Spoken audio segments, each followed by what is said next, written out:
Kamusta naman po tayo? Kamusta po kayo? Buong week? Ay, sana okay po po kayo. Dahil sa mga nagdaang week po, alam naman po natin yung karanasan ng bawat isa. And aware naman po tayo lahat ng mga nangyayari sa bansa natin. And malungkot dahil sa mga nangyayari, yung mga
faithful sa Kanya.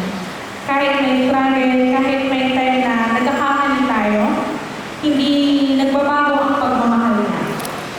His mercies are new every morning. Kaya habang inaari ko natin yung sunod na kanta, alalahanin ko natin kung paano naging tapat ang Diyos sa buhay natin. Kaya, pagpulitin ko natin.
Sabi po sa Psalms 91 verse 1 and 2, "Whoever dwells in the shelter of the Most High shall rest in the shadow of the Almighty. And I will say of the Lord, He is my refuge and my fortress, my God in whom I trust." Let's pray. Yes, Father God, tunay na Ikaw ang aming pinagkakatiwalaan. You are our refuge and our fortress. Tunay na napakadakila mo, Panginoon. Tapat ka sa lahat ng panahon, araw-araw, iyo mo kaming sinusustain. Maraming salamat sa iyo, Ama. Sa lahat ng kabutihan mo at katapatan mo sa bawat isa sa amin, dito sa aming iglesia. Maraming salamat sa iyo, O Diyos, sa lahat ng mga bagay na patuloy pong ginagawa sa aming buhay. Sa lahat ng provision mo, sa iyong pag-iingat, sa iyong paggabay, sa iyong pagsagot mo sa aming mga panalangin. Tunay po, O Diyos, na Ikaw ay matapat. Kaya kami ay patuloy na nagpupuri at nagpapasalamat sa iyo. Salamat, Ama, sa iyong dakilang pag-ibig na sa amin. At ito ay pinakita mo sa pamamagitan ng pagbibigay mo ng iyong kaisa-isang anak na si Jesucristo, na siyang aming tagapagligtas at Panginoon. Salamat din, O Diyos, sa iyong patuloy na pagsustain mo sa mga kapatiran na patuloy na naglilingkod sa mga ministry na patuloy mo pong sinusustain, Panginoon. Salamat, O Diyos, sa lahat ng mga kabutihan mo sa amin. At sa umagang ito, Ama, kami rin po ay nagpapakumbaba. Patawarin kami, Ama, sa mga pagkukulang namin sa iyo, sa mga bagay na aming nagagawa, naiisip, o nasasabi na hindi kaaya-aya sa iyong harapan. Salamat, Lord, sa pangako mo na iyo mo kaming lilinisin, Panginoon, at iyo mo kaming patatawarin. Sa umagang ito, Ama, kami ay lumalapit sa iyo muli, aming dinudulog sa iyo, O Diyos, ang aming iglesia, ang mga iba't ibang gawain na meron kami, Panginoon. Naway ikaw patuloy na manguna sa bawat isa. At ang iyong pangalan ang siyang maging sentro, ikaw yung maging sentro ng bawat gawain na meron kami dito, Panginoon.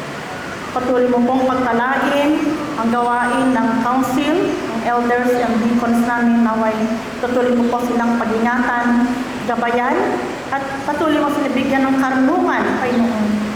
Gabayan mo sila, Ama, sa lahat ng mga bagay na kanilang sinasagawa, nilang pinag-meetingan tuwing sila ay nag-meeting, naway ikaw, Panginoon, ang magbigay sa kanila, Panginoon, ng tamang desisyon. And Father God, we also pray that ikaw ang patuloy na gumabay sa mga iba't ibang ministry coordinators namin. Tulungan mo po ang bawat isa sa kanila at gabayan mo po sila, Panginoon, at pagsilbinawa ang bawat sa kanila ng buting halimbawa at ehemplo, Panginoon, ng mga ministry. Niling namin sa iyo, Ama, na pagpalain mo po ang gawain sa Praise and Worship Ministry. Father God, salamat po sa mga members namin, patuloy na naglilingkod bilang praise and worship leaders, bilang mga musicians. Alam namin, Panginoon, na hindi ito madali. Pero dahil sa iyo, Panginoon, ay nagagawa nila ito, Panginoon. Tulungan po sila, Ama, na may ma-enjoy nila ang kanilang paglilingkod, maranasan nila ang iyong presensya, at sa tuwing maglilid ang praise and worship leaders namin, we ask you, Father God, na ikaw lamang ang siyang mabigyan ng papuri. Ikaw yung maitaas at maranasan ng bawat isa ang iyong presensya, Panginoon, yung linggo at sa araw-araw ng aming pamumuhay. Iniling namin sa iyo, Ama, na tulungan mo rin po ang aming mga preachers sa tuwing naghahanda sila ng kanilang mensahe. Samahan mo sila, O Diyos. May you always go before them. Go with them, Father God, and help them as they continue to serve you as preachers. We pray, Lord, that you to bless them and their families. Amen. Hiniling din sa namin, O Diyos, na gabayan mo po kami sa iba't ibang gawain, yung aming mga activities, Panginoon, katulad ng Sports Fest o sa Upcop Community Day sa May 1, hiling namin sa iyo, O Diyos, na gabihan mo po ang mga iba't ibang iglesia na sasali sa gawain na ito. And we ask you, Lord, for your protection, guidance, at nawa, Panginoon, ang bawat delegates ay maranasan din, Panginoon, ang mainit na pag-fellowship sa isa't isa, Panginoon, na hindi lamang laro, Panginoon, kundi maranasan, Panginoon, ng bawat isa ang pag-ibig, ang mainit na pakikisama sa isa't isa, Panginoon. And ingatan mo po ang bawat isa na maglalaro, Panginoon, sa araw na yun. Niling din namin sa iyo, O Diyos, na gabayan mo po ang council din sa paghahanda para sa kalalapit ng Family Day ng aming iglesia. Niling namin sa iyo, O Diyos, na tulungan mo po bawat sa pag-prepare nito, naging yung mga gagawin doon, Panginoon. And we ask you, Lord, na i-provide mo ang pangangailangan ng bawat isa. At naway, sa araw na yun, Panginoon, ay magkaroon din, Panginoon, ng fellowship, maayos na pagkikipag-ugnayan sa isa't isa, Panginoon. Maranasan din ang iyong pag-ibig mo, Panginoon. Niling din namin sa iyo, O Diyos, na gabayan mo po ng bawat isa na nangunguna ng Bible studies ng discipleship group. Naniniwala kami, O Diyos, na ang mga gawain na ito ay napakahalaga. Napakahalaga dahil ito ang makakatulong sa bawat isa na kasama sa discipleship group, Bible study group, ay matulungan, Panginoon, na lumagong patuloy sa kanilang pananampalataya sa iyo. Mahalaga ang iyong mga salita mo. Tulungan mo kami, Ama, na patuloy na aralin ito. Maalala at maisabuhay ito, Panginoon, sa aming pang-araw-araw ng pamumuhay. Hiling namin sa iyo, O Diyos, at naway, tulungan mo po kami, Ama, na patuloy na dumepende sa iyo, hindi lamang sa aming mga sarili. Dumepende sa iyong kakayahan, sa iyong kapangyarihan. Panginoon, salamat, paano mo po kaming patuloy na binibigyan ng kalakasang spiritual. Patuloy mo po kaming bigyan ng kagalakan sa aming pang-araw-araw na pamumuhay at mamuhay ng naaayon sa iyong mga salita, naaayon sa iyong kalooban, Panginoon. Tulungan mo po kami, ang bawat miyembro ng Lord of Life Christian Fellowship, kasama ang aming buong pamilya. Tulungan mo kami, Ama, na maging matapat sa iyo. And help us always to choose to obey you always in our daily life. Help us also, Lord, to go and share gospel to others. Gamitin po ang buhay namin. Gamitin mo po ang aming iglesia na patuloy na may kahagi at mabuting balita mo sa iba. Salamat, Ama, sa paglago ng iba't ibang ministry, lalo na sa youth ministry, sa batasan. Salamat sa mga kabataan na masigasig na maglingkod sa iyo. Masigasig sila sa kanilang mga gawain na pinagkatiwala mo sa kanila. Basbasan mo po ang bawat isa, Panginoon. Hiling din namin sa iyo, O Diyos, na ikaw ang manguna sa prayer ministry namin. We remember our prayer ministry, Lord. Salamat kay Sister Vivian na nanguna sa gawain ito. Naway, ang bawat isa sa amin, Panginoon, bilang isang iglesia, ay talagang masigasig din sa pananalangin sa iyo. Hindi ito yung basta-bastang pananalangin, kundi ito yung bilang isang iglesia ay sa iyo lamang kami magdepende, Panginoon. Hindi sa aming kagayahan, kundi kung ano yung kakayahan mo, Panginoon. Magtuloy ko pang maghari, tuloy ka pang manguna sa gawain ng pananalangin, Panginoon. Pagbasbasan mo po ng bawat isa sa amin. Whether ito ay yung member na nanalangin dito sa church o sa kanilang bahay, palain mo po ang bawat isa sa kanila. And sa umagang ito, Ama, we also remember to pray for our brother John Malinis. We lift him up to you right now, Lord, in the name of Jesus. We know that you are our great healer, and you can do some miracle things, Father God. We ask you, Lord, na pagalingin mo si Brother John sa kanyang karamdaman na kung saan ay ooperahan siya muli sa May. We lift him up to you right now, Lord. And we ask you na gabayan mo po yung doktor na magsasagawa ng treatment sa kanya, na pag-operate sa kanya, Panginoon. Naway yung kapangyarihan pa ng Panginoon, in the name of Jesus Christ, our Lord and Savior, we ask you, Lord, for your healing for Brother John. We know that all things are possible with you. Stretch out your hands towards him and touch him and heal him and protect him, Father. We also remember to pray for our other brethren na nakakapag-experience ng kalungkutan, ng mga problema. We ask you, Lord, that you will be with them and help them and bless them. Father God, we also remember to pray for my sister, Luisa Arang. We ask you, Lord, as the body of Christ, you'll grant her always peace and continue, Lord, to help her to trust in you, that you are her Savior and her Lord and her healer. Touch her, Lord, and continue to give her joy in her heart. Kung saan na patuloy namin nakikita na lagi siyang mag-worry, but we ask you, Lord, for deliverance. Deliver her from any kind of anxiety and problem in her life. Thank you, Lord, and use us as your instrument in expressing your love to all those people, to others. Thank you, Lord, and we also pray for our country. We just continue to entrust to you all the problems of our country and of the whole world. We know that you are sovereign, Lord, and help us not to worry about these things. We ask for your guidance, for your government. Help them, help all our government officials.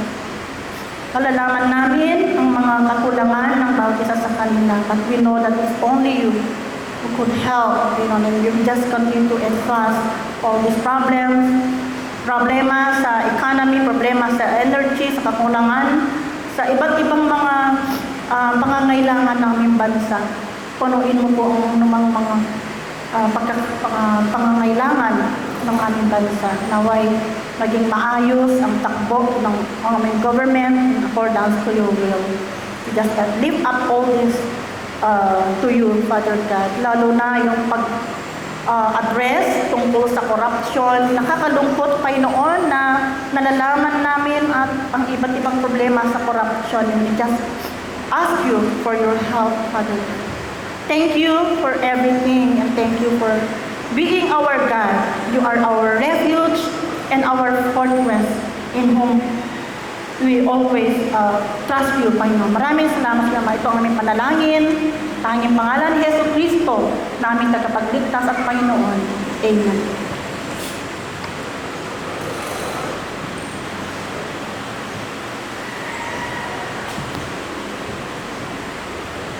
Maraming salamat po sa magandang panalangin. Kapag nare-realize natin kung sino ang Diyos, naalala natin yung greatness niya, yung faithfulness niya, saka yung presensya niya. Kaya nagiging natural natin i-worship siya, pagpunin siya at mag-alay ng palakpakan at ulitan. Hindi lang siya mabuti kapag he reigns over all, and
magandang umaga po sa inyong lahat.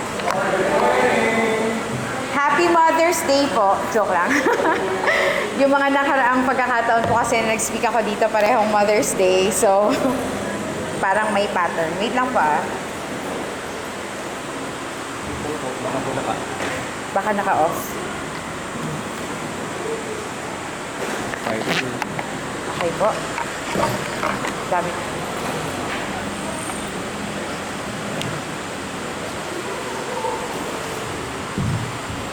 Hello? Hello? O, ito na lang po yun. Pareho. Hello? Yan ang ilagay ko sa ipin ko sa... Eto. Hello? Ay, kailangan ko kayo. Kailangan ko pa rin ang mic. Okay. Nag-gets ko na finally. Right. Good morning po ulit. Meron po bago po tayo magsimula, meron po kayong mga ipapakita sa screen, this or that. Mamimili po kayo kung ano po yung gusto ninyo. Okay? Sa mga estudyante po dito na pag-graduate na, meron po ba dito mga pag-graduate na estudyante? Meron. Okay.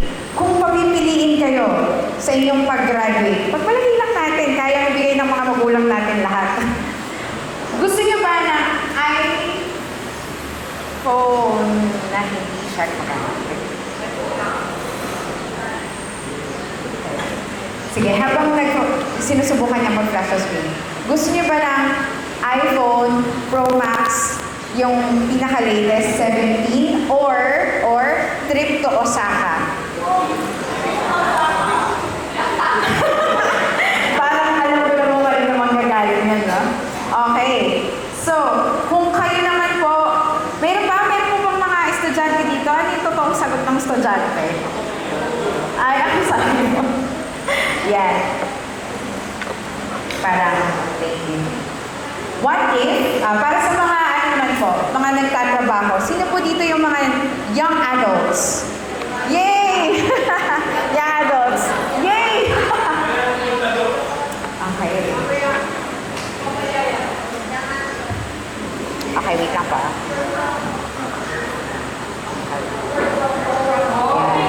Hello. Yeah, finally, thank you so much.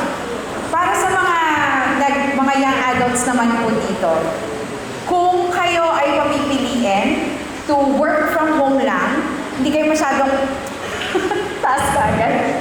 Work from home lang, or pupunta kayo ng office, pero you have great teammates. As in, work from home. Teammates, okay, sige. Okay lang na baybayin ang kahabaan ng EDSA, ang kabisihan ng EDSA, basta worth it pagka dumating ng office. So, bahala kayo dyan. Sa mga magulang naman po dito, I can see faces of many parents in this room. Ano pong gusto nyo na maipagpatuloy ng inyong mga anak? Yung kung maalagaan nila yung yaman na iniwan nyo sa kanila, o maalagaan nila yung legacy, yung pangalan nila? Sige, pick up like iba eh. Okay. Yung pong mga desire, yung mga pong pinili natin na yan, they speak of kung ano yung mga bagay na pinapahalagahan po natin. At hindi lang po yung mga bagay na pinapahalagahan natin, pero pinapakita din ito yung mga bagay na nakikita natin na mahalaga. So, ngayon pong umaga, pag-usapan po natin kung ano po ba yung pinaka-maituturing natin na kayamanan o dapat na ituring natin na pinaka-kayamanan natin o pinakamahalagang kayamanan natin sa buhay. So, basahin po natin ang Psalm 19. Tayo po lahat ay tumayo at ipa-flash ko po sa screen yung ating passage. Ang paglilikha at ang kadakilaan ng Diyos, kantha ni David upang awitin ng punong mga awit. Sabay-sabay po natin basahin. Ang kalwalhatian ng Diyos ay papahayag ng kalangitan. Ang ginawa ng kanyang kamay, pinapakita ng kalawakan. Sa bawat araw at gabi, mahayag ay walang patlang. Patuloy na nagbibigay ng tulong at kaalaman. Wala silang titig o salitang ginagamit. Wala rin silang tunog na ating naririnig. Ngunit aabot sa lahat ng tao ang kanilang tinig. Balita ay umaabot hanggang sa dulo ng daigdig. Gumawa ang Diyos sa langit ng tahanan para sa araw. Tuwing umaga'y lumalabas ito na parang masayang kasintahan, tulad ng masiglang manlalaro na handang-handa sa takbuhan. Sa silangang sumisikat, lumulubog sa kanluran, walang nakapagtatago sa init itong taglay. Ang batas ni Yahweh, walang labis, walang kulang.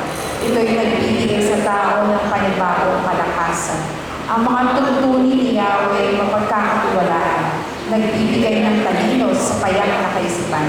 Ang mga utos ni Yahweh ay makatuwiran. Ito'y nagpapasaya ng puso at kalooban. Ang mga tagubilin ni Yahweh ay tama, nagbibigay sa isipan ng gustong pangunawa. Paggalang at pagsunod kay Yahweh ay isay, magpapatuloy ito magpakailanman. Ang mga hatol ni Yahweh ay tunay na makatarungan, patas at walang kinikilingan. Mas kanais-nais pa ito kaysa gintong lantay. Mas matamis pa kaysa pulot ng pukyutan. Ang mga utos mo, Yahweh, ay babala sa iyong lingkod. May malaking gantimpala kapag aking sinusunod. Walang taong pumupuna sa sarili niyang kamalian. Ligtas mo, O Yahweh, sa sarili ng kasalanan. Ilayin mo ang inyong lingkod sa mapakahas na kasalanan. Huwag mong itulot na maghari sa akin ang kasamaan. Sa gayon pumumuhay akong walang kapintasan at walang bakit ng masama ang aking mga kamay. Naway ang mga salita ko at kaisipan, kaluhuran ko, Yahweh, manunubos ko at kanina. Maraming salamat po at pagpalain ng Panginoon sa pagkakabasa ng kanyang salita. Grabe po, no, Tagalog na Tagalog. Pinili ko po yung passage na to kasi pinag-compare ko po yung mga passages. Ito yung nakita ko na ang ganda pa rin ng poetry, na-retain niya yung poetry, kaya yan po yung pinili ko ng passage. Pero kung ano man po ang hawak-hawak ninyo ngayon na version, yan po ay salita ng Diyos. So, buksan po ninyo yan at sundan nyo ako sa ating pagbaybay sa Psalm 19. Ito pong Psalm na to, it opens with a statement ang sabi doon, to the choir master, it is written for this, ganyan. Karamihan po pag nagbabasa tayo ng salmo, hindi natin iniisip na kanta pala yun, tama po. Actually sa Tagalog, ang salmo ay awit, di po ba? Kasi ito ay naisulat para talaga kantahin ng mga choir. Pero unless na makita po natin yung label na yun, usually hindi natin po yun naisip. At ito po, isa sa mga salmo na isinulat ni David. Si David po, he's attributed to have written 73 out of 150 songs. So almost kalahati po ng mga 150 na songs ay si David ang nagsulat. Iniisip ko po, no, ano kaya ang mga experiences ni David na nakapagbigay sa kanya ng inspirasyon sa pagsusulat? Hindi po ba bago siya naging hari, siya ay isang pastol? Bago pa siya naging hari, na-anoint na siya. Pero hindi siya kagad-kagad umupo. Marami pa po siyang naging pagsubok. Sa palagay ko po, no, kung ikaw pastol, o ikaw hari ka ng Israel, marami ka talagang paghuhugutan kung bakit ka makakasulat ng ganitong mga klase ng awitin, no? Pero bukod po doon, of course, siya ay linasihan ng banal na espiritu para masulat niya ang lahat ng ito. No? Pero let's see, ano kaya yung pinaghuhugutan ng Salmo sa pagsulat niya nito? Alam niyo po, sabi ni C.S. Lewis, familiar po ba kayo ni C.S. Lewis? Opo, yung mga bata, may lalabas na Narnia na series, malapit na. Siya yung nagsulat nun, yung libro, kung saan galing yun. Sabi niya, ito daw, Psalm 19 is the greatest poem in the Psalter. Kung siguro kung papipiliin siya, ito yung pinaka-favorite niya. And it is one of the greatest lyrics in the world. At makikita natin kung bakit. Actually po kapag binasa natin to, di po ba? Yung verses 1 to 6, parang iba yung sinasabi niya, verses 11 onwards. Parang yung verses 1 to 6, nakabilong siya sa ibang psalm, kasi itong 11 onwards, nakabilong sa ibang psalm. Pero, there must be a reason, no? There must be something na nagko-connect sa kanilang lahat kung bakit nasa isang salmo lang po silang lahat. At yun po yung titignan natin. Makikita natin, as we go through this, na it's as if yung nagsulat nito, meron siyang hawak na camera na may iba-ibang uri ng lente. Nagsimula siya sa wide lens, nakikita yung pangmalawakan na kahiwagaan ng mga gawa ni God. And then, gumamit siya ng mas focused na lens and looking into the grandeur naman ng salita ng Panginoon. And then lastly, pinalitan siya ng kung ano man yung, hindi po kasi ako cameraman, ay photographer, hindi ko alam kung ano tawag sa mga lessons. Kung ano man yung pinaka magpo-focus doon sa macro lesson. So, at the last bit, mas finocus pa niya yung lente, no, dun sa puso ng tao. And lahat ito, they speak of how God communicates to us. He wants us to understand kung ano yung gusto niyang sabihin sa atin at gumagamit siya ng iba't ibang pamamaraan upang iparating sa atin kung ano yung gusto niyang sabihin. So, ang tanong na gusto po natin sagutin ngayong umaga, ano nga ba yung dapat natin mataimtim na ninanay sa buhay natin at bakit? What must we desire most in life and why? So, nagsisimula po itong sermon with an understanding na ang sanlibutan, ang sangnilikha ay idinideklara ang kagandahan ng Panginoon. Sabi po sa isang translation, ang kaluwalhatian ng Diyos ay pinapahayag sa kalangitan. Ang ginawa niyang kanyang kamay, ipinapakita ng kalawakan. Yung pong creation, they speak to us of the greatness of God. Alam niyo po sa Old Testament at saka sa New Testament, hindi bago ito. Doon pa lang sinasabi na lahat ng ginawa ng Panginoon ay nandyan upang sabihin sa atin, upang iparating sa atin kung gaano na tayo kamahal. Yan. Sabi po sa Romans 1:20, ang galing nga po ginamit kanina sa praise and worship. Sabi sa Romans 1:20, mula pa nang likhain ng Diyos ang sanlibutan, ang kanyang likas na hindi nakikita, ang kanyang kapangyarihang walang hanggan at ang kanyang pagka-Diyos ay maliwanag na inihahayag ng kanyang mga ginawa. Kahit wala silang maidadahilan pa. Lahat, all of creation, they speak of God's greatness.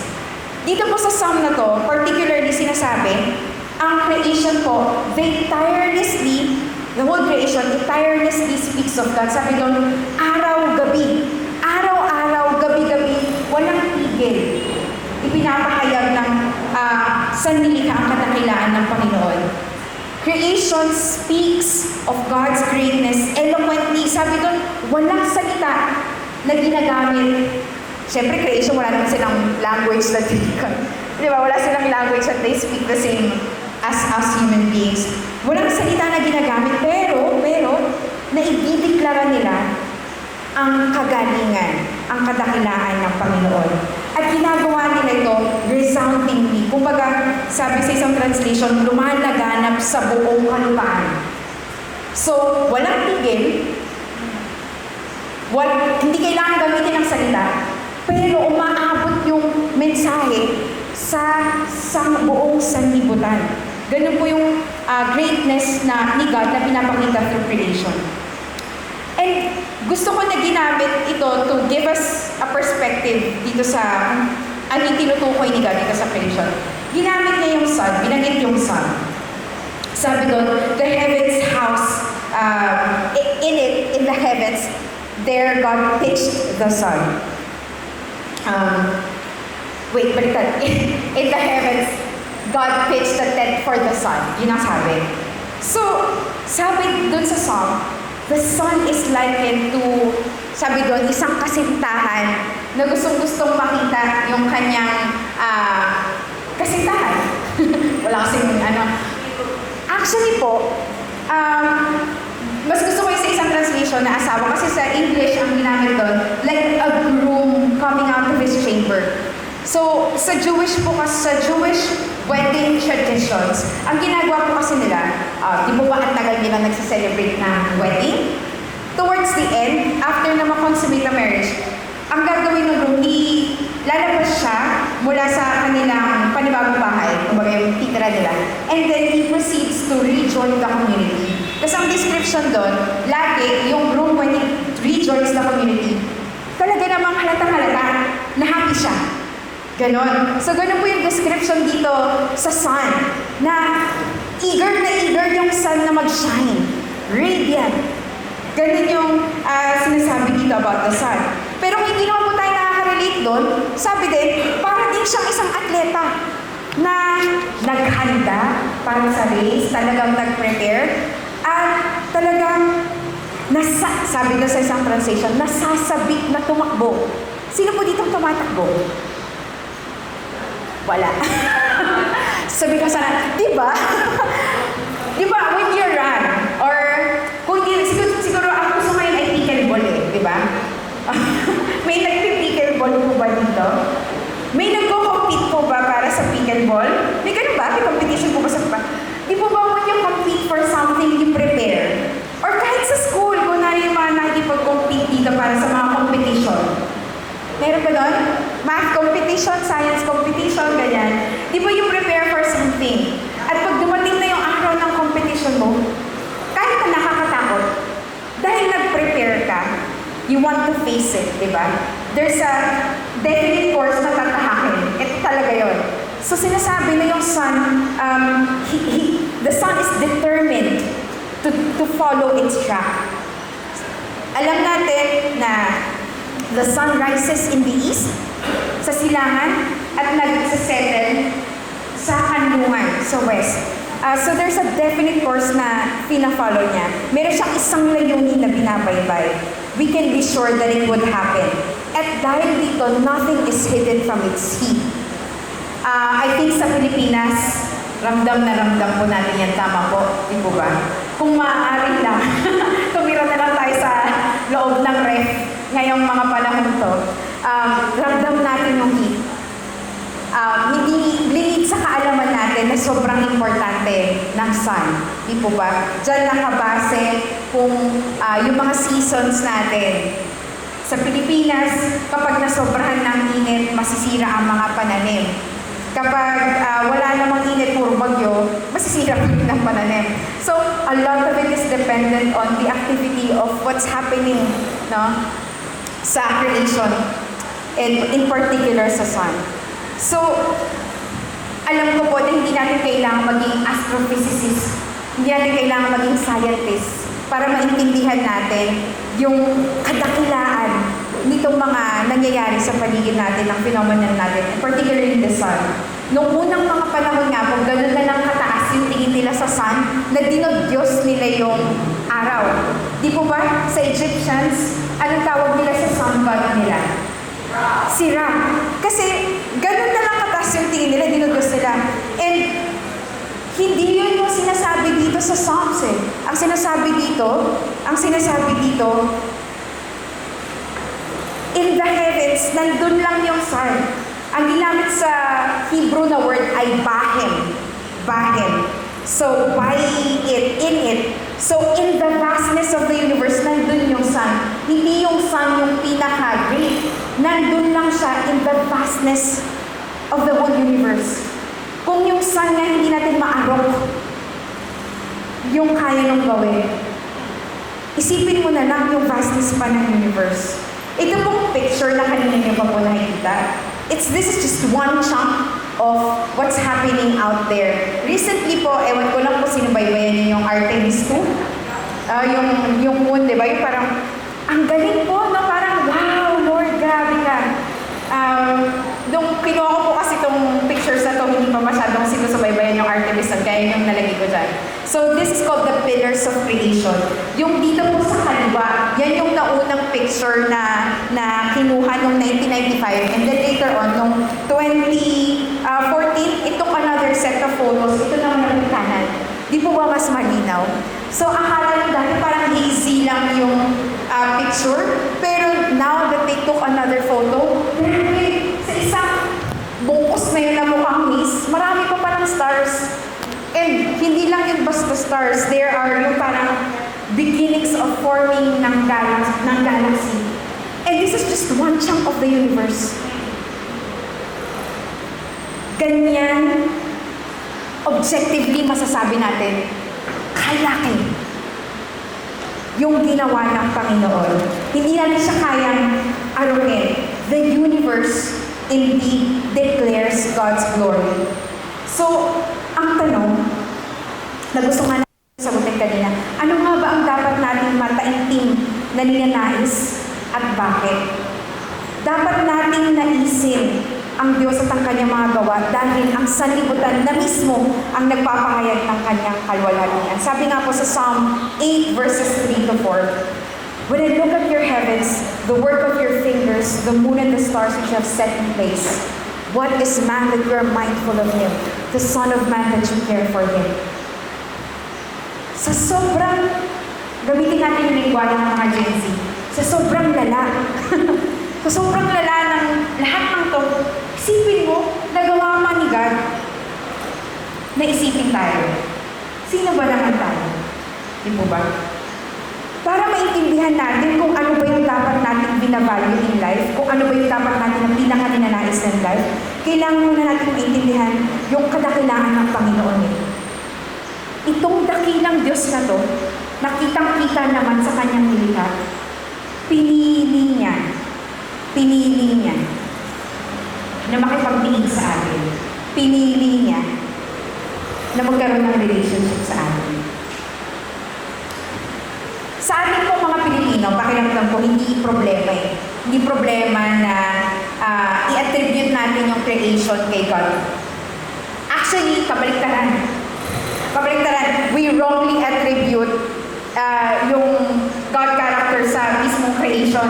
Dinodyos nga natin ang mga nakikita natin sa paligid natin. Ang isa pang pitfall na karamihan natin na encounter is we're making the universe God. Nakikita niyo po ba ito sa mga social media posts? Bahala na si universe. Oh, universe, pakinggan mo kami. Di ba ba? Dinodyos ang universe. Instead of recognizing God, na ang nire-recognize ngayon, yung ginawa ni God. And then, lastly, isa pang pitfall, or hindi, maaaring ito yung last, maaaring meron pang ibang pitfalls. Maaaring dahil sa lahat ng mga nangyayari sa paligid natin, huwag na tayong lumayo, kahit dito na lang tayo sa Pilipinas. Because of everything that's going on around us, nakakalimutan natin na nasa pangangalaga pa rin tayo ng Diyos na may likha ng lahat. Nakakalimutan natin that God is in control. Pero alam niyo po, every time that happens, you just have to look around and see na yung Diyos na may likha ng lahat, pinili niya tayo.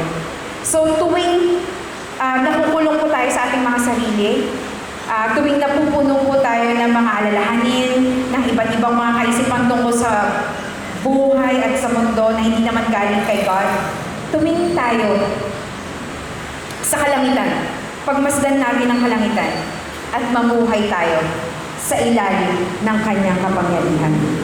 Mamuhay tayo sa ilalim ng kanyang kapangyarihan.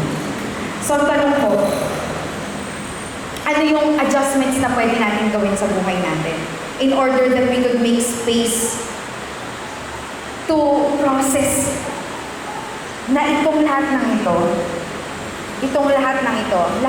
ay under sa pamamalakad ng Panginoon.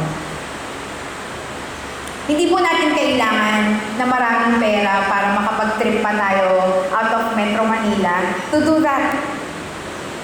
Paglabas po natin sa gabi, medyo maliwanag po kasi talaga sa Metro Manila. Hindi natin masyadong makikita yung mga stars. Pero anytime you have a chance, kahit sunset, tignan po natin yung sunset. And let us be reminded, no? Pagmasdan natin ang kalangitan, let us be reminded of God's power. We must live under His power. After po ng verse 6, nag-switch ng lente yung nagsulat ng Psalm. At nag-focus naman sa panibagong pamamaraan na nire-reveal ang kanyang sarili sa atin. And it's as if God is saying, okay, itong handiwork ko, itong lahat ng ito, nakikita mo ang aking kadakilaan. Pero wait lang, there's more. Okay. Mas ipapakita ko ang aking sarili sa pamamagitan ng aking kasulatan.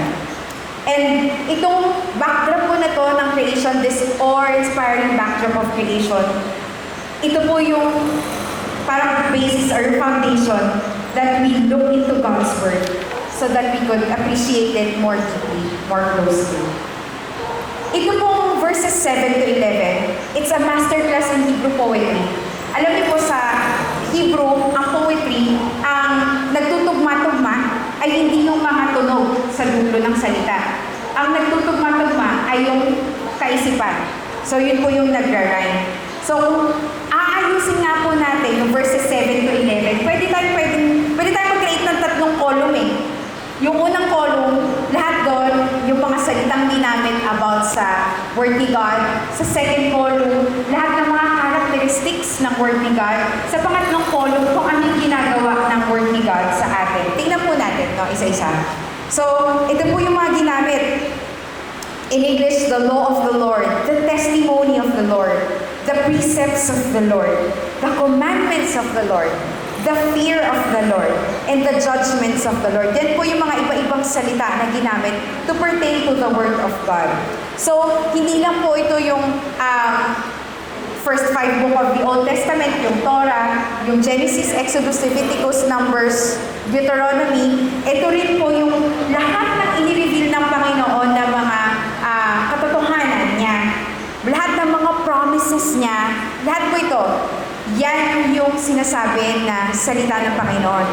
At ano naman yung sinasabi ng verses 7 to 11 tungkol sa Word ni God? Sinasabi po dito na ang Word ni God, walang labis, walang kulang. It's perfect. Mapagkakatiwalaan, it's sure, it's trustworthy. Hindi siya pa-iba-iba. Di po ba ang hirap pagkatiwalaan ng one moment, ito yung sinasabi niya? Biglang marami kumuha sa akin. One moment, ito yung sinasabi niya. Another moment, iba na naman yung testimony niya. Hindi ganun si God.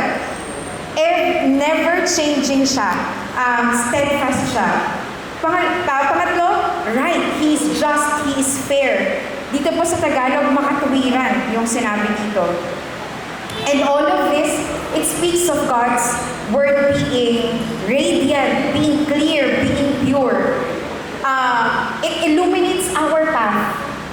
Nung naalala ko po, nung umakit kami ng bundok, I think Mount Abo to. Nung umakit kami ng Mount Abo, sa sobrang dilim po ng kapaligiran, kasi ano po yung tawag dun sa face ng moon na dark siya?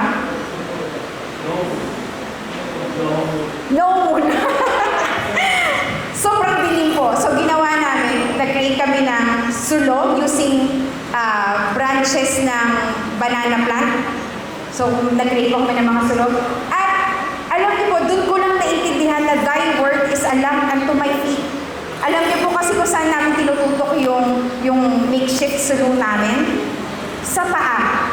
Sa paa. Mas madali pa lang maglakad, mas madali yung makita daanan mo kung iilawan mo yung paa sa ganun kadilim.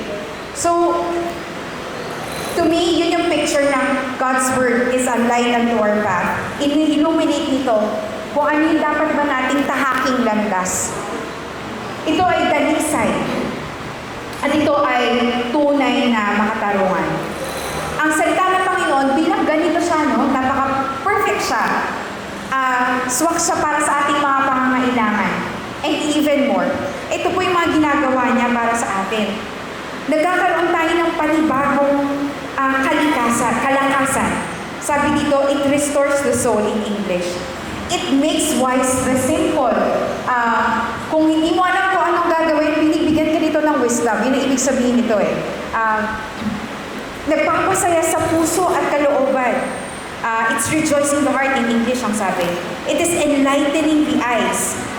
Ginagamit po ito in the scripture, in the Old Testament particularly, kasi yung expression po na ito na enlightening the eyes, basically ang sinasabi po dito, mas nagkakaroon ng kaliwanagan, ng perception, ng understanding yung mga tao, yung mga nakikinig. Also, sinasabi po dito, it is enduring forever. Kung isang bagay, maayos ang pagkakagawa, di po ba? Nagtatagal. Di po ba? Ang mga pyramids, thousands of years na. Pero dahil tama yung construction, maganda yung pundasyon, nagtatagal. Yun po yung picture dito. Because it is right, because it is everything that is perfect, it endures forever. At ito po ay righteous altogether in English. Dito po ang ginamit sa Tagalog, patas at walang kinikilingan. Masasabi po natin na ang salita ng Panginoon, it is perfect and life-giving. Naihalintulad po ito sa gold. Sabi po, it is more desirable than pure gold or dripping honey. mas kanais-nais pa siya kaysa sa gintong dalisay at kaysa sa pulot-pukyutan. Noong unang panahon po, dahil wala namang mga bangko, wala silang AMLAC, AMLC records. Hindi rin nila kailangan mag-declare ng SALN para sabihin na makapangyarihan sila. Okay? Hindi po yun ang basihan. Ang basihan ng unang panahon, gold. Kung marami kang imbak na ginto, ikaw ay mayaman. Kung ikaw ay mayaman, paari ka rin maging makapangyarihan. Kaya, talagang ka-desire ang gold. Sabi dito, God's word is more desirable than gold. Mas kanais-nais. Yan, mas desire. And then, mas kanais-nais siya than pulot-pukyutan. O, diba? Sino dito mga Gen Z? Alam niyo ba na ang honey pala sa Tagalog ay pulot-pukyutan? Ayan. Hindi nga siya basta-bastang honey na nasa jar. Ang ginamit dito na honey, yung purest form. Yung nandun pa siya sa honeycomb. Apparently, ito yung pinakagusto ng mga tao, yung purest form ng honey. Sa panahon na wala pang, ano pong favorite yung dessert? Cheesecake. Sa panahon na wala pang cheesecake, sa panahon na wala pang chocolate cake, sa panahon na wala pang ice cream, sa panahon na wala pa itong mga bagay na to na na-imagine natin na gusto ko to, honey yun para sa kanila.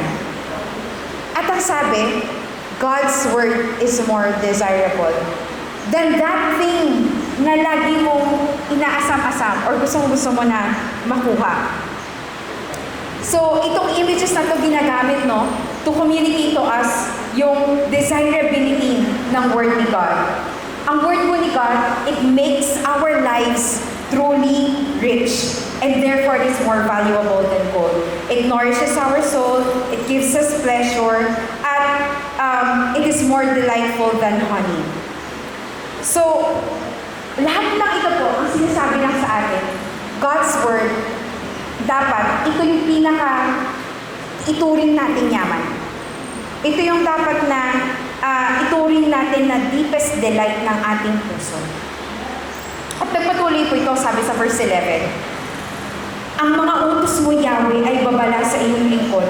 May malaking gantimpala kapag aking sinusunod. So to add to the weight ng lahat ng sinabi ng psalmist, ang sabi niya, huwag mong hayaan na ma-disqualify ka sa pagtamasa ng ganitong klase ng benefits by not obeying. Ito po ay warning. So sabi dito, obey. Obey. Because it is only in obeying that you would get to experience itong mga mabubuting bagay na ibinibigay ng salita ng Panginoon. Sa lines po na ito, lumabas uli yung Hebrew word po na bahem. Hindi ko masabi ko kanina bahem. So, in the heavens, in the bahem of the universe, God pitched the sun. Ang sabi din po dito naman sa portion na ito, in the bahem of God's law, ay nandun tayo. We are under God's law. We are subordinate to God's law. Tayo po ay dapat na nagpapasakop, dapat na nagpapasailalim sa salita ng Panginoon. Ito po yung order ng mga bagay-bagay. Ito po ang, hindi tayo ang above the law, tayo ay nasa ilalim ng law. Marami pong mga tao kasi na ayaw nilang mag-engage sa God's Word. Maaring ayaw, or parang wala lang talaga silang pakialam sa salita ng Panginoon. Or pwedeng may pakialam, pero ayaw bigyan ng oras. The world promises riches and happiness. At minsan hindi natin namamalayan na yun na yung boses na mas pinakikinggan natin. Pero ano po ba yung God's Word sa atin? Sometimes when we chase after these things, itong mga in-offer ng mundo, na akala natin magbibigay sa atin ng kasiyahan. Ang ending nito, mas pagod tayo eh. Mas may hinahanap tayo, hindi tayo satisfied. Pero ano ba yung God's Word sa atin? Mas na-appreciate ba natin ito habang mas binabasa natin? Nakikita ba natin yung delight as we go through it, as we read it?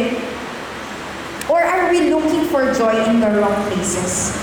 Ano nga ba ang dapat nating mataimtim na ninanais at bakit? Dapat nating naisin ng Diyos at ang kanyang mga ginawa dahil ang banal na kasulatan ay pinapamalas ang kanyang kagandahan.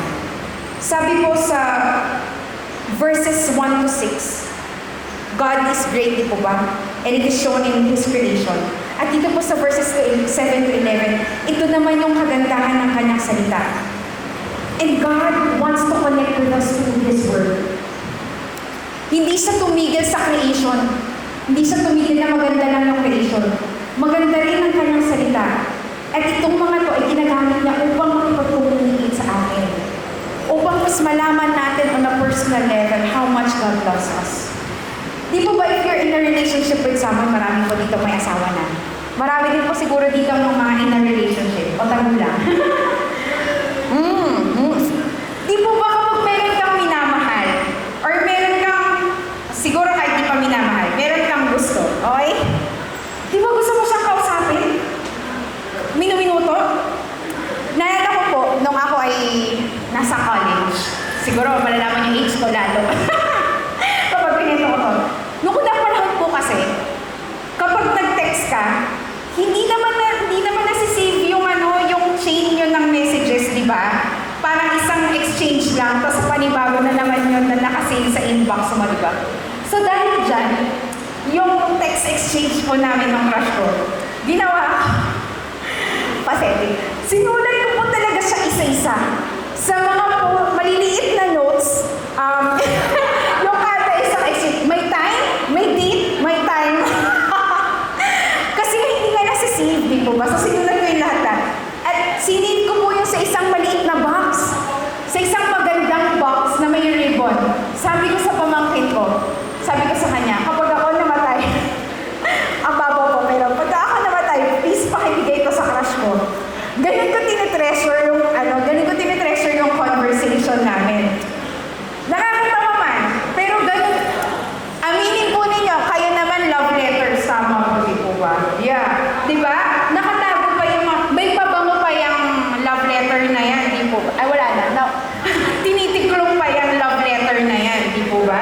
So, tinitreasure natin yung connection na nabubuo natin with people. Tama po, di po ba? Lalo na kung mahal natin. Si God, ganun niya tayo kamahal. Di niya tayo iniwan dito lang. Binigyan niya tayo ng kasulatan para mas maintindihan natin siya. Ang tanong, gaano natin kamahal siya? Gaano natin kagusto na magkaroon tayo ng connection sa Panginoon? If there is one thing that we should desire more in this life, it is God and His Word, because hindi naman tayo maaaring makapagpatuloy sa Kanya ng mas malalim pa at makapagpatuloy sa buhay kung wala yun. Knowing all of these things, di po ba yung iba napakagandang pribileyo na ino-offer yun ng Panginoon para sa atin? Hindi ba napakaganda yung parang pang-push kumbaga para mas i-desire natin na makausap ang Panginoon? Alam niyo po, feeling ko tayo na nandito ngayon, hindi natin problema na maintindihan na importante ang salita ng Panginoon. Alam natin yan. Alam natin na valuable ito. Or at least theoretically alam natin na valuable ang salita ng Panginoon. Pero magta-translate lang yon kung totoong binavalue natin ng salita ng Panginoon sa kung paano natin ito itrato. Karamihan sa mga tao tinatrato ang salita ng Panginoon bilang medicine cabinet. Pinupuntahan lang natin pag may masakit, may problema. Minsan naman pinupuntahan natin ang salita ng Panginoon para makuhula kasi may gusto tayong malaman. So we read. Minsan naman, tinuturing natin siya bilang anting-anting. Amulet. Dahil nakapag-devotion ako ngayon, walang accident. Di mo ba? Parang, ano mo siya ganun natin siya tinitreat. Pero if we actually see God's Word as more precious than the riches of this world, most desirable in the world, more desirable even the richest things that we want, iibahin natin ang trato natin sa scriptures, di po ba? So sa tuwing nakukulong po tayo sa aming mga sarili, sa mga pangangailangan natin, sa mga kagustuhan natin, at napupuno tayo ng mga sinasabi ng mundo na dapat nating alalahanin o dapat na meron tayo, dapat na pagkaabalahan natin, saliksikin natin ang kanyang salita at mamuhay tayo ng ayon sa kanyang karunungan. Lahat po tayo busy. Pero hindi po natin kailangan ng 4 hours a day to spend time with God's Word. Alam niyo po, if you read one chapter of Scripture, you will spend 5 minutes. Kahit basahin mo pa out loud, 5 minutes lang yun. Except na lang siguro yung Psalm 119 na sobrang haba. 5 minutes. So if you just read one chapter of the Bible per day, matatapos niyo po yung Bible in 3 years. Alam niyo po, huwag na po kayong magpa-pressure sa read the Bible in 1 whole year. Kasi yung mga iba, dahil pressure ka, na-skip mo yung 1 day, at the end tayo mababasahin next day, hanggang sa nawalan ka na ng gana. Pero kapag i-goal natin, kahit 1 chapter a day lang, matatapos natin. Tama di po ba? Kaya ba natin ng 5 minutes? Yes. Just to read God's Word? Yes. May 15 minutes po ba tayo? Meron. Meron din tayo 15 minutes. So may 15 minutes tayo, pwede din natin yung nagamitin to meditate on God's Word. It wouldn't take more than 15 minutes to do that. So hindi natin pwedeng excuse na wala akong 4 hours, wala akong 1 hour. 5 to 15 minutes a day, kaya natin to spend with God. So depende lang po natin, depende po yun kung paano natin tinitingnan, binibigyan ng pahalaga kung paano tayo mag-hold ng space for God and His Word. So ang tanong, ano pong adjustments ang kailangan natin gawin sa ating buhay so that we could spend more time with God and His Word? After verse 11 po, nag-switch po ulit siya ng lente, yung nagsulat nitong song. And ngayon naman po, so from the universe to God's Word, nag-focus ang lente sa inner being ng tao. In response to God's revelations through the world and His Word, it's as if parang sinasabi ng writer, Panginoon, yung handiwork mo, it shows your greatness and your written work, highlights your greatness even more. Mas na-highlight lang. Pero wait, parang na-expose ako Parang mas nakita ang aking kalooban. Tulungan niyo po ako na maging acceptable sa paningin ninyo. Sa rendering po ng ang Biblia, ganito po yung sabi, ng verses 12 to 13. Sinong makakaalam ng kanyang kamalian? Patawarin mo ako sa mga pagkakamaling di nalalaman. Ilayo mo rin ako ang iyong lingkod sa mga mapangahas na pagkakasala. Huwag mong hayaan ang mga iyon ay magkaroon ng kapangyarihan sa akin. Kung sa'yo'y matutuwid ako at magiging walang sala, upang sa'yo maging matuwid ako at maging walang sala sa malaking paglabag. Yun ang sabi dito. Nung una ko nung nabasa to, ang unang-una pong picture na pumasok sa isip ko ay yung Isaiah chapter 6. Doon po sa Isaiah chapter 6, sabi doon, nandun si Isaiah sa temple at nagkaroon siya ng vision. Sa vision niya, God was filling the temple with the robes of His train, with His robes. Yeah. And then there were seraphs na lumilipad over Him. With 2 wings, they were covering their eyes. With 2 wings, they were covering their feet. And with 2, they were flying. At sinasabi nila, Holy, holy, holy is the Lord. And at that moment, nung nakita ni Isaiah yung vision na yun, ang sabi niya, woe is me. Sa Tagalog, kahabag-habag ako. At ang naging saving grace lang po ni Isaiah doon, ay lumapit sa kanya yung seraph at inanuhan siya ng coal para malinis siya. Yung coal inilapit sa kanyang labi. At sa pamagitan nun ay luminis siya.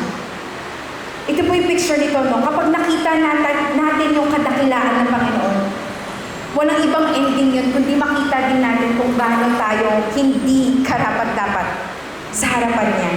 Kaya ang bigla niyang naging response una, patawarin niyo po ako sa aking mga unintentional sins. Napaka-self-aware ng writer ng Psalms, pero kahit na self-aware siya, alam niya na mayroon pa rin mga bagay na hindi niya nakikita. Kaya hinihingi niya ito ng tawad. At humingi rin siya ng kapatawaran sa mga willful sins, sa mga sinasadya niyang kasalanan. At hindi lang siya humingi ng tawad doon, humingi rin siya ng deliverance from these kinds of sins. Kasi ito po yung mga kasalanan na tipo ng talagang pwede kang i-overtake, overpower. Kaya sabi niya, magkakaroon lamang ako ng freedom kung aalisin mo ako from this. At it's only in this na magkakaroon siya ng standing sa harapan ng Panginoon nakatanggap-tanggap. Yung pong mga gawain ng Panginoon, mga gawa ni God, itong creation niya, itong salita ng Panginoon, lahat po na ito should lead us to reflection and repentance. Ito po ay parang mga salamin na sumasalamin sa ating mga katatayuan sa harapan ng Panginoon. At walang ibang paraan upang makapagpatuloy kundi humingi ng kapatawaran at cleansing mula sa Kanya. At yun ang kailangan natin hilingin. Ang ending nga po ng Psalms na ito, Psalm 19, may the words of my mouth and the meditation of my heart be pleasing in your sight, O Lord, my rock, my redeemer. So, to carry on, kailangan po natin magkaroon ng mga puso na guarded, mga puso na nasa Panginoon, guarded in God. Sabi sa Philippians chapter 4, verses 8 to 9. Memorize ko po to in English. So kung sino may nakaka-memorize with me, sabi dito sa Philippians 4, 8 to 9, samahan niyo po ako. Finally, brothers, whatever is true, whatever is noble, whatever is right, whatever is pure, whatever is lovely, whatever is admirable, if anything is excellent or praiseworthy, think about such things. And the things that you have learned from me, or received from me, or heard from me, or seen in me, put these things into practice, and the God of peace will be with you. Yun ang ending nito ng psalm na to. Ang hinihiling niya ay manatili siya, na-guarded yung kanyang puso, ang kanyang pag-iisip sa mga mabubuting bagay tungkol sa Panginoon. Ano nga ba yung dapat nating mataimtim na ninanais at bakit? Dapat nating naisin ng Diyos at ang kanyang mga gawa dahil ang kanyang mga katotohanan ay binibigyan tayo ng kakayahan upang mamuhay ng ganap. Upang mamuhay ng ganap. So, sa tuwing makukulong po tayo sa ating mga sarili, sa mga paborito nating kasalanan, sa mga kasalanan natin na hindi natin sinasadya, okay? Or nakukulong tayo, napupuno tayo sa mga sinasabi ng mundo na okay lang yan, huwag mong masyadong isipin yan. Siyasatin po natin ang ating mga puso at mamuhay tayo para sa kanyang kaluguran. Hindi po tayo, gamitin po natin ulit yung Hebrew word na bahay, hindi po tayo nasa bahil ng mundo. Nasa bahil tayo ng kanyang sovereignty, ng kanyang pangangalaga. At yun ang dapat natin naisip. Yun ang dapat natin naisip na manatili doon. Siya ang ating rock, siya ang ating redeemer, at siya ang matibay na pundasyon na magpapanatili sa atin sa katotohanan niya at sa kabutihan niya. So to end, ano nga po ba yung mga bagay na pinaka-ninanais natin or mataimtim nating ninanais at bakit? Dapat po nating naisin ng Diyos at ang kanyang mga gawa dahil ipinahayag ng sanlibutan ng kanyang kadakilaan, pinapamalas ng kanyang salita ang kanyang kagandahan. At ito mga to ang siyang nagbibigay sa atin ng kakayahan na mamuhay ng ganap. So ang tanong, ano ba yung mga dapat natin gawin to cultivate yung desire na yun sa ating mga puso? Una sa lahat, pagmasdan natin ang kalangitan at mamuhay sa ilalim ng kanyang kapangyarihan. Saliksikin natin ang kanyang salita at mamuhay ng ayon sa kanyang karunungan. Siyasatin natin ang ating mga sarili, ang ating mga puso, at mamuhay para sa kanyang kaluguran. Alam niyo po, kung sa sarili lang natin, hindi natin ito kayang gawin. Hindi natin kayang gawin ito. Kailangan natin si God na siya ang maunang mag-work sa puso natin. Sabi nga po sa John chapter 6 verse 44, sabi ni Jesus, "No one can come to me unless the Father who sent me draws him." So ang Ama ang nagpapalapit sa atin sa Kanya. Kailangan natin si Jesus. Ang ending nga po ng ito, ang ganda. My rock and my redeemer. Ang ina-acknowledge nung na si God ang foundation. Na siya kung ang foundation kung saan nagre-rest ito lahat. At ito ay in-accomplish ni Jesus Christ. He is the co-creator at siya yung fulfillment ng lahat ng sinasabi ng law. Lahat ng sinasabi ng Old Testament and New Testament, they all converge in Him. At siya ang ating rock and redeemer. So ang tanong, si Jesus ba ang ating ultimate and profoundest delight? Nawa po ay makita natin ang ating mga sarili, matagpuan natin ang ating mga sarili na tunay nga na dinidesire ang Panginoon more than everything else. Yun lamang po, at salamat po sa ating Panginoon.